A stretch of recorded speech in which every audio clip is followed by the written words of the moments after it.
Un procès de 2 semaines dans un palais de justice de la Virginie a apporté une certaine justice aux familles des Américains enlevés et tués en Syrie. Un jury a déclaré le ressortissant britannique El Shafi El Sheikh coupable pour son rôle dans la détention de 26 otages occidentaux pour le compte du groupe État islamique. El Sheikh faisait partie d'une cellule du groupe État islamique connue pour leurs otages sous le nom de The Beatles en raison de leur accent britannique. Il a été capturé en 2018 avec Alexander Côté et tous deux ont été amenés aux États-Unis en 2020 pour être jugés. Côté a plaidé coupable en 2021. Le 14 avril, un jury a déclaré El Sheikh coupable de 8 chefs d'accusation liés à son rôle dans la prise d'otages et le meurtre des journalistes américains James Foley et Steven Sofloff et des travailleurs humanitaires Peter Kasich et Kayla Mueller. Les familles des otages se sont félicitées de la décision du tribunal, affirmant que la justice a prévalu. À l'ouverture du procès, Diane Foley, dont le fils James a été enlevé en 2012, a souligné l'importance d'un procès équitable. Je pense que nous devons faire le contraire de ce qui nous a été fait. C'est pour moi l'énorme contraste.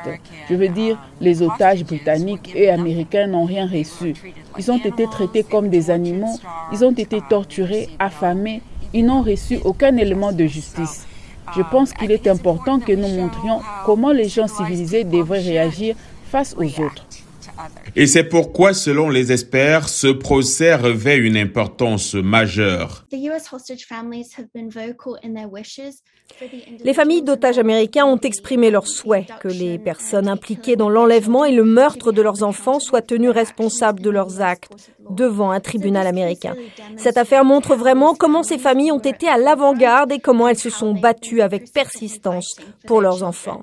Les personnes impliquées dans des activités terroristes, notamment des enlèvements et des meurtres, sont rarement jugées dans le pays d'origine de leurs victimes.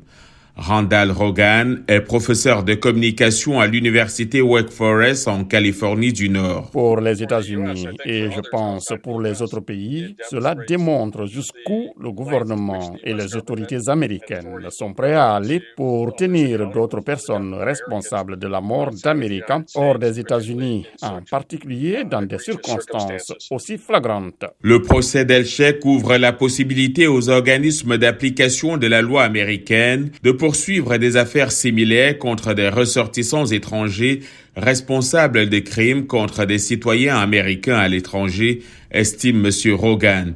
Il offre également une voix aux familles d'autres personnes touchées par des activités terroristes à l'étranger qui veulent obtenir justice. Cela pourrait très bien s'avérer être un modèle pour les familles et les survivants à l'avenir. Ils peuvent choisir de regarder cette affaire et se dire « c'est ce que nous voulons, c'est la justice que nous voulons pour nos proches ».